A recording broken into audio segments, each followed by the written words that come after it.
Hola, muy buenas tardes. Hoy en nuestro cara a cara nos hemos trasladado hasta aquí, hasta el Estadio Municipal de Andúba, un estadio que ha sufrido una tremenda transformación, coincidiendo precisamente con los momentos mejores en la historia longeva del Club Deportivo Mirandés, y vamos a hacerlo para hablar con su presidente, con Alfredo de Miguel, con el que estamos aquí justo en el césped de Andúba. Alfredo, muy buenas tardes. Gracias por recibirnos en un... Bueno, no tenemos escenario decorado mejor para realizar la entrevista. Poco o nada tiene que ver casi ya el estadio de Andúba al de hace 10-15 años. Ya no me pongo hacia más atrás en la historia, Digo... Sí, bueno, efectivamente, yo creo que estos últimos años, coincidiendo con la estancia del equipo en segunda división, nos ha permitido pues, acometer ciertas obras que eran básicas, eran necesarias para, bueno, para adecuar el estadio a las exigencias de la Liga de Fútbol Profesional, y por otra parte pues eso ha servido para dotarla de instalaciones importantes que creo que hacía falta. ¿Recuerda el presidente cuándo fue la primera vez que pisó este estadio? Sí, bueno, no tengo exactamente, pero yo creo que fue allá por el año 59 o así, con un tío mío que le gustaba mucho el fútbol, y yo tenía entonces 7 años, y para un niño de 7 años, pues ir a un campo de fútbol, imagínate lo que suponía, ¿no? Pues la verdad es que guardo un gran recuerdo de aquella primera vez. ¿Le gustaba ya el fútbol cuando aquello?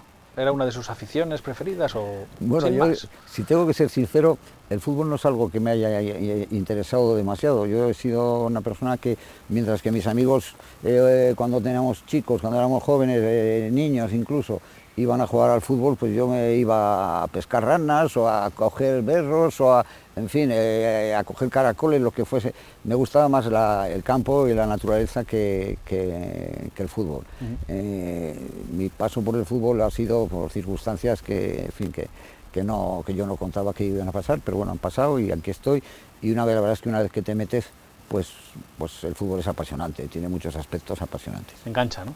Engancha, sí, la verdad que sí. Su padre fue vicepresidente también, Sí, ¿no? mi padre Su fue padre vicepresidente, era sí. de Logroño, Mi de padre La era Rioja. nacido en Logroño, Ajá. vino aquí en el año 47 aproximadamente, se afincó en Miranda y bueno, y en la década yo creo que de los años 70, en torno a 1970 aproximadamente, o 70 y algo, fue vicepresidente. Era entonces presidente Gómez de Cariñanos, Modesto Gómez de Cariñanos. Basta que su padre fuese vicepresidente, que a usted no le gustase mucho el fútbol, siendo adolescente, rebelde, siempre llevando la contraria a los padres, igual tampoco le hacía mucha gracia, ¿o no? Que no me hacía gracia el Pues fútbol, sí, ¿te sí, refieres? basta que... Porque me imagino que su padre intentaría inculcarle un poquito No, lo del fútbol, ¿o no? no, en absoluto. No. Mi padre también le gustaba el campo, como a mí, y la circunstancia de que mi padre fuera vicepresidente de Mirandés es exactamente igual que la mía. Bueno, él se encontraba entonces en una posición que se podía permitir ayudar, y ayudó al Mirandés, le pidió Modesto Gómez Cañanos, que era muy amigo suyo, le pidió que entrara en la Junta, y por esa circunstancia se vio en el fútbol, pero tampoco era mi padre un hombre especialmente aficionado al fútbol. Y medio siglo después, por decirlo de alguna manera, aquí estamos en el Sí, césped, siendo usted el máximo accionista, presidente del Consejo de Administración. Fíjate, qué vueltas a la vida, ¿no? sí, la vida da muchas vueltas. De verdad es que nadie me lo hubiera podido decir unos meses antes, pero bueno, las circunstancias fueron las que fueron. Al final tuve que hacerme cargo del club y no me quejo. No hay nada que no hagas porque tú quieres. O sea, al final, el que se queje, el que esté en el fútbol y se queje, se equivoca. Estás porque quieres, no por otra cosa. ¿Qué diría su padre si le viese ahora? Pues me diría seguramente, hijo, ¿en qué lío estás metido? Pero yo creo que estaría contento y feliz de cómo me van las cosas en general. Lo que es cierto es que el fútbol de antaño, de entonces, poco o nada tiene que ver con el fútbol de ahora, y menos con el fútbol profesional, ¿no? Efectivamente, el fútbol ha cambiado muchísimo. Hay que tener en cuenta que en los años de que estamos hablando, de la época de que estuvo mi padre en la directiva, o incluso antes, no había recursos económicos para el fútbol. Lo que se hacía era todo fruto de la ilusión. Hoy en día se ha profesionalizado muchísimo el fútbol, y ya los trabajos inherentes al fútbol los realizan profesionales. Estoy hablando siempre de fútbol profesional, ¿no? De fútbol de primera división, segunda división e incluso segunda B, que hay muchos equipos mal llamados aficionados, porque en realidad son equipos profesionales, ¿no? Ahí es distinto, no es lo mismo que antes. Antes cualquier cosa que se hacía requería muchísimo esfuerzo y hoy también requiere esfuerzo, pero hay otros medios económicos que antes no había. Los clubes son empresas y por lo tanto las cuentas de resultados, los balances, los presupuestos casi tienen tanto valor o más que los fichajes y los goles casi, ¿no? Evidentemente, vamos a ver, el gran problema que ha tenido el fútbol y que tiene todavía en la actualidad es que no se gestionan muchos clubes como empresas, ¿no? El fútbol, por encima de todo, el fútbol profesional, es una... no hay que gestionar los recursos con sensatez y sobre lo que yo digo muchas veces, no enamorarte de ciertas cosas a las que no puedes acceder y establecerte, ¿no? Y ese camino, no pasar nunca del presupuesto que tú puedes dedicar a futbolistas, por mucho que te gusten. Nosotros, si fuéramos al mercado a contratar futbolistas solo nos gustan, pues tendríamos muchas dificultades porque no podríamos acceder a ciertos jugadores. Todos queremos a Messi en el equipo o a Ronaldo, pero no es posible. Entonces tenemos y seguir ese camino. Se ha intentado, ¿no?, ajustar un poco, evitar el despilfarro, etcétera, etcétera, pero es un camino lento, ¿no? Cuesta, ¿no? Casi todos los años nos despertamos o vemos casos de clubes que están viviendo muy por encima de sus posibilidades, aún hoy. O incluso yo me atrevería a decir que incluso a veces más que en otras ocasiones, es decir, sin ir más lejos, parece que hemos pasado por alto que existía una circunstancia tan adversa como lo del COVID y bueno, hay equipos que han incluido las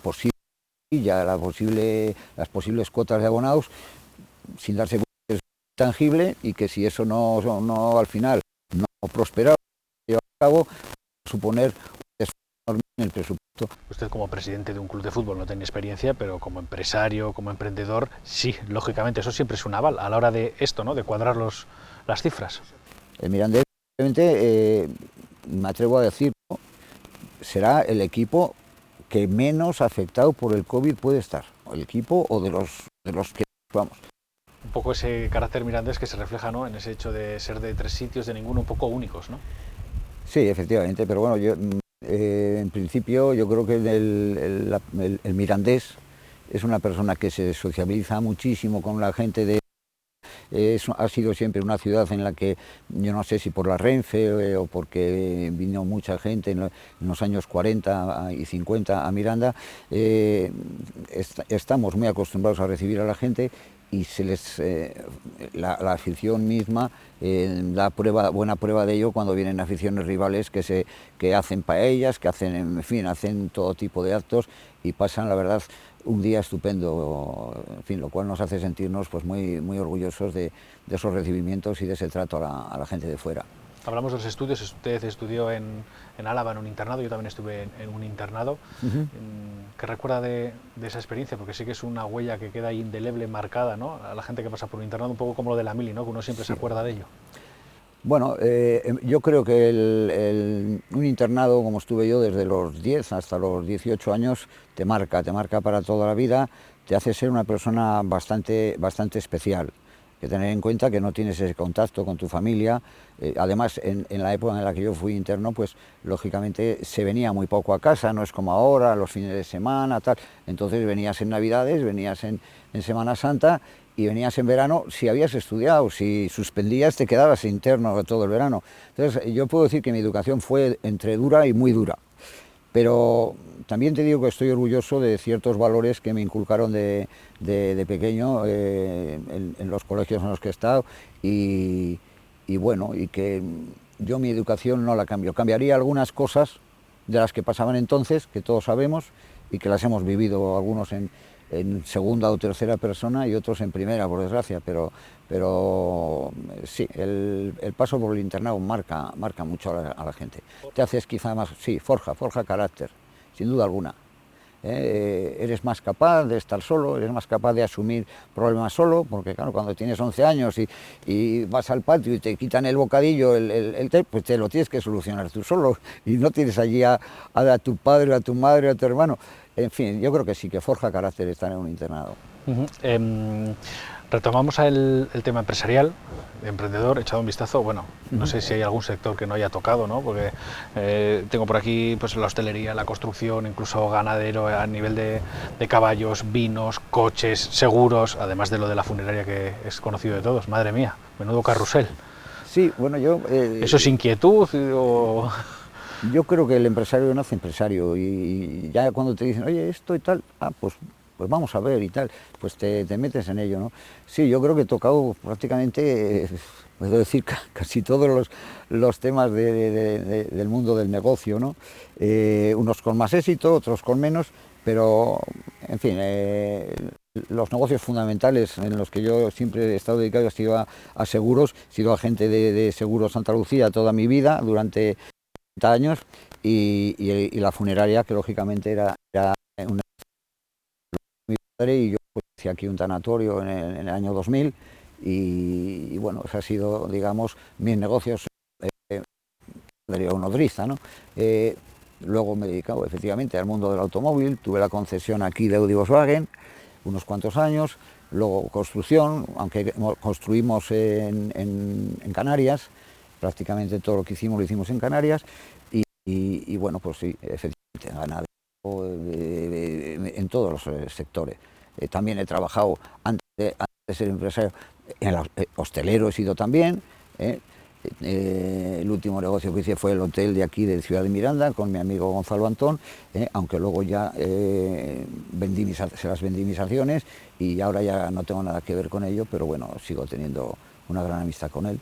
Y en la recta final, en los últimos 7 años, presidente de una SAD, que es un negocio muy diferente, que levanta pasiones, que todo el mundo está muy pendiente para lo bueno y para lo malo, ¿no? Esto si es un negocio queda por ver. Yo sí. de momento, una empresa por lo menos que sí que todo el mundo está pendiente. Es una empresa, no cabe duda, es una sociedad y hay que tomarlo como una empresa seria y una empresa que mueve un presupuesto importante y bueno, y además tiene una connotación social muy importante, es decir, cualquier movimiento que haces repercute en los sentimientos de la gente, siempre estás lógicamente sujeto a la crítica, porque tus decisiones no pueden gustar a todo el mundo, pero yo siempre... Una empresa normal, con tener contentos lo que cuadren las cuentas, los trabajadores, sí, etcétera, tener está hecho. Efectivamente a tu grupo de trabajo contento y que cuadren las cuentas es suficiente. Aquí no, aquí lo que haces tiene que gustarle aquí, a aquel de allá, al otro de allá, tal.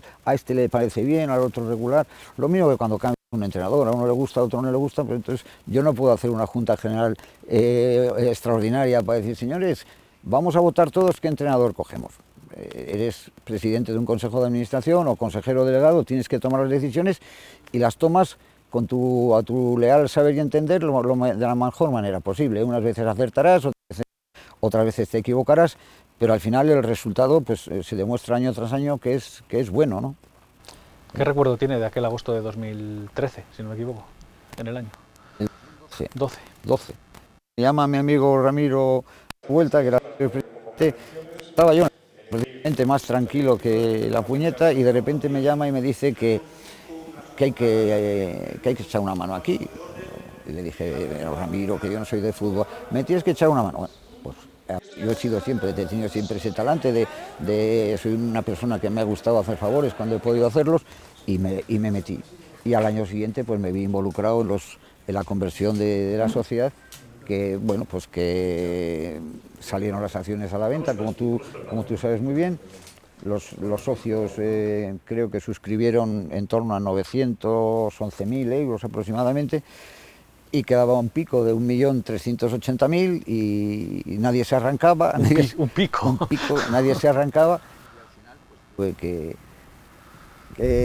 vivir un año. La verdad es que esa última semana, la última semana fue difícil.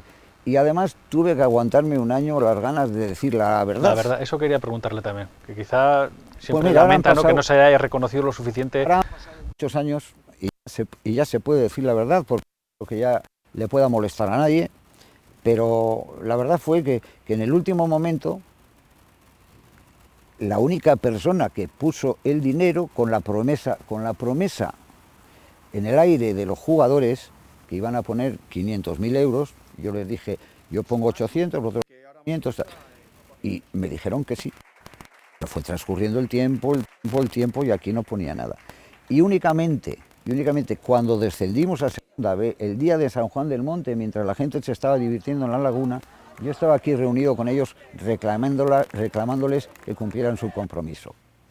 Y en segunda B se quedaron con 200.000 euros de acciones, de los cuales luego tengo la cabeza así de las llamadas que he recibido, que van y las acciones, y al final yo creo que prácticamente todas las acciones que ellos suscribieron las tengo yo, porque me han vuelto loco, que ellos tal, que no sé qué, no sé, sabes cómo son los futbolistas, son buena gente, pero al final son niños y no son a veces responsables de que cuando alguien asume un compromiso hay que llevarlo a cabo. ¿En algún momento se ha arrepentido de aquella decisión? No, en absoluto. Yo nunca me arrepiento de nada. Las cosas las haces. Cuando las haces tienen que estar motivadas por algo.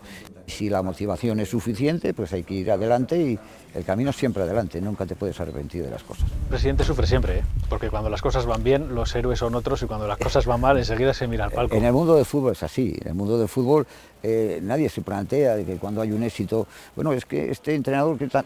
Pero ¿quién ha contratado al entrenador? ¿Y quién ha contratado al director deportivo? Y, es decir, pero si va mal... Pero si va mal, este presidente, vaya director deportivo, vaya entrenador, esto es así. Pero bueno, eso también lo asumes y forma parte de la fiesta del fútbol. También hay tragos amargos, pero también hay tragos muy buenos. ¿Cuáles son los mejores recuerdos que tiene usted de estos años? Pues hombre, si te voy a ser sincero, yo creo que el mejor recuerdo es el ascenso a segunda división. Hace unos años, cuando ascendimos en Baleares, en Mallorca, yo creo que es el ascenso mejor. Express, ¿no? Que es un ascenso express, que eso sí, es efectivamente. ideal. Además, con toda la emoción del mundo, porque a falta de muy pocos minutos estábamos embotellados en el área y al final cuando conseguimos el ascenso, pues yo creo que es la fiesta posterior con los chicos y tal, la verdad es que fue muy bonito aquello. Todo el tema de la Copa también ayudará mucho, ¿no? Hombre, el tema de pasado la año Copa, fue fantástico. Bueno, el Mirandés parece que es un hecho que pasa desapercibido, pero el Mirandés en 9 años de historia ha conseguido dos semifinales de Copa y unos cuartos de final. Ese palmarés no lo tiene ningún equipo de segunda división y muy pocos de primera. O sea que algo tiene el Mirandés para la Copa, quizás sea este estadio, quizás sea esta afición. Y bueno, cuando suena el flauta una vez por casualidad, pues es casualidad, pero cuando suena en 9 años 3 veces, es fruto de que algo se estará haciendo bien. Y de que hay una afición que apoya constantemente al equipo. Es un idilio. Vamos a dejar el fútbol ahora a un lado. Me consta que le consume mucho tiempo, mucho trabajo. No suena a una jubilación o a un retiro tranquilo, esto del fútbol. Yo no lo hago para estar jubilado. Yo tengo 68 años, todavía soy autónomo, todavía tengo una empresa con 6 empleados a la que tengo que atender. Soy una persona de estar activo y a mí esto me da vidilla. Lo ha dicho antes, le encanta el campo, la naturaleza sí. En general. Vaya año hemos tenido para las setas, por ejemplo, ¿no?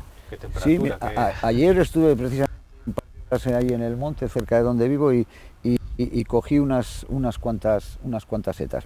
Me encanta a ese nivel. Sé que los profesionales de esto y la gente que verdaderamente va mucho a por setas, pues guardan con mucho celo, como es lógico, sus sitios, ¿no? Sus sitios donde son sus setales, efectivamente.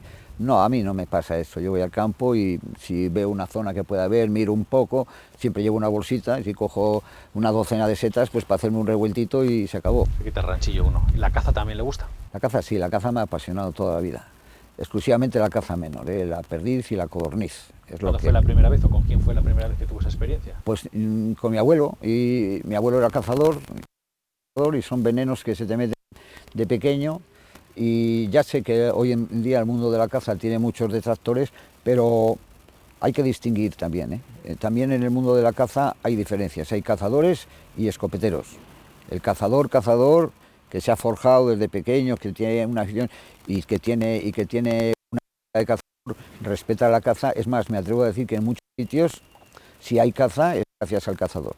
Nosotros vamos a un coto que tenemos muy cerquita de Burgos y vamos en primavera, ponemos bebederos para las perdices, tenemos un transparente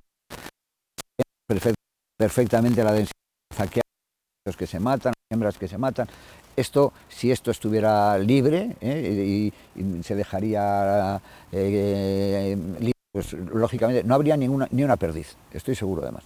El enemigo de la caza es más bien la agricultura intensiva, en fin, los venenos, los herbicidas, ese tipo de cosas.